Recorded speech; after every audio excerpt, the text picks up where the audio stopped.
কবি জয় গোস্বামীর লেখা মেঘবালিকার জন্য রূপকথা।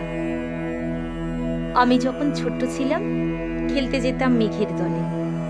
একদিন এক মেঘবালিকা প্রশ্ন করল কৌতূহলে, এই ছেলেটা নাম কি রে তোর? আমি বললাম, ফুসমন্তর। মেঘবালিকা রেগেই আগুন, মিথ্যে কথা, নাম কি অমন হয় কখনো? আমি বললাম, নিশ্চয়ই হয়, আগে আমার গল্প শোনো। সে বলল, শুনবো না, যা, সেই তো রানী, সেই তো রাজার, সেই তো একই ঢাল তলোয়ার, সেই তো একই রাজার কুমার পক্ষীরাজে, শুনবো না আর, ওসব বাজে। আমি বললাম, তোমার জন্য নতুন করে লিখবো তবে। সে বলল, সত্যি লিখবি? বেশ, তাহলে মস্ত করে লিখতে হবে, মনে থাকবে, লিখেই কিন্তু আমায় দিবি। আমি বললাম, তোমার জন্য লিখতে পারি এক পৃথিবী। লিখতে লিখতে লেখা যখন সবেমাত্র 2-4 পাতা, তখন হঠাৎ ভূত চাপল আমার মাথায়। খুঁজতে খুঁজতে চলে গেলাম ছেলেবেলার মেঘের মাঠে। গিয়ে দেখি চেনা মুখ তো একটাও নেই এ তল্লাটে। একজনকে মনে হলো ওরই মধ্যে অন্যরকম। এগিয়ে গিয়ে বলি তাকে, তুমি কি সেই মেঘবালিকা? তুমি কি সেই?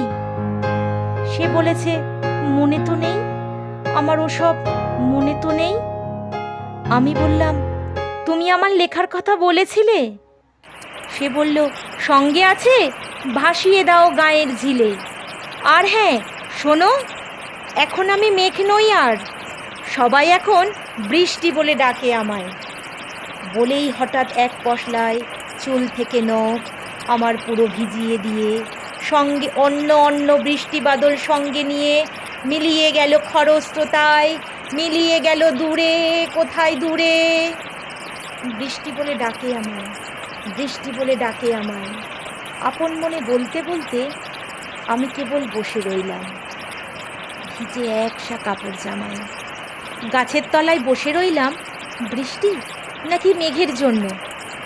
এমন সময় অন্য একটা বৃষ্টি আমায় চিনতে পেরে বলল, তাতে মন খারাপের কি হয়েছে?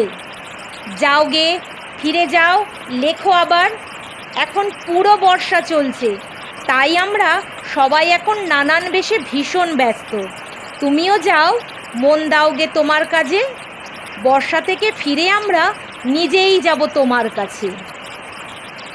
এক পৃথিবী লিখব আমি, এক পৃথিবী লিখব বলে ঘর ছেড়ে সেই বেরিয়ে গেলাম, ঘর ছেড়ে সেই ঘর বাঁধলাম। গহন বনের সঙ্গী শুধু কাগজ আর কলম। একাই থাকবো, একাই দুটো ফুটিয়ে খাবো। 2-1 মুঠো ধুলোবালি যখন যারা আসবে মনে, তাদের লিখব, লিখেই যাব। এক পৃথিবীর 100 রকম স্বপ্ন দেখার সাধ্য থাকবে যে রূপকথার, সেই রূপকথা আমার একাই।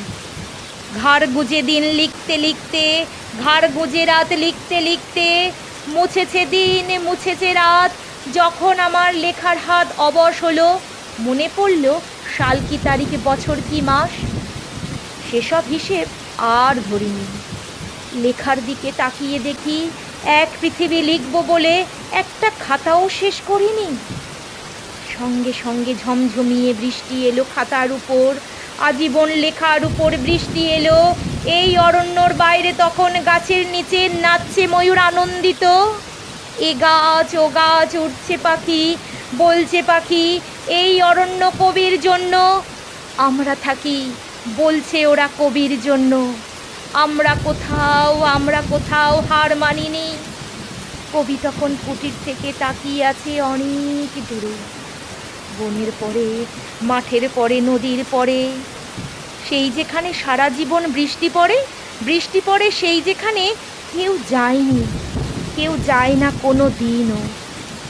আজ সে কবি দেখতে পাচ্ছে সেই দেশের সেই ঝর্ণাতলায় এদিক ওদিক ছুটে বেড়ায় সোনায় মোরা মেঘ হরিণী, কিশোর বেলার সেই হরিণী।